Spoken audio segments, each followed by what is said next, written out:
Okay, good morning. We are here at Point Lobos State Park and we're going to take a nature walk. Poison hemlock, and if you remember, or if you ever read about how Socrates was put to death, he was made to drink a cup of basically tea made out of poison hemlock.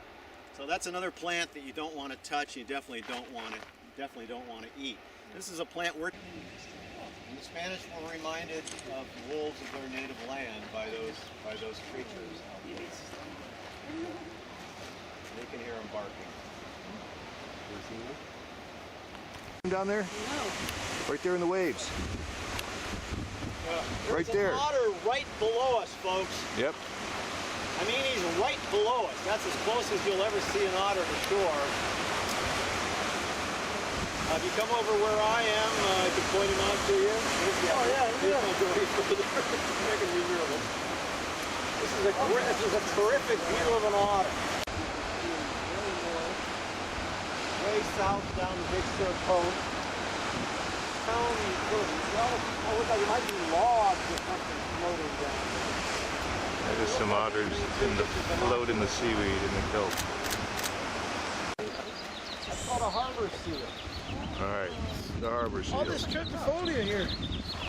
Yeah. Only place the wind goes, Well, we'll talk about that in just a minute. Just that we're looking at harbor seals in the... And then the tide will have to come back. Oh yeah, yeah. Well, he moved his tail a little bit. They've been there since the water was...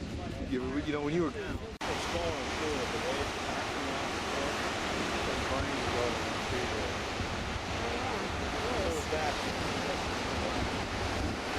Yeah, the trees are going right. It's a little... Boy, they sure have no fear of humans, do they? Okay, we're almost at a petting zoo here.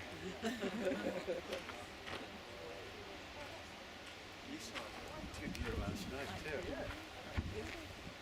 And eventually got involved here at Point Lobos, and the two of them and their family sold it to the state, and it became a state reserve. So, thanks to the Allens, but to me that's only part of the story, because the Allens' daughters sold this land to the state, and they sold it for a pretty penny.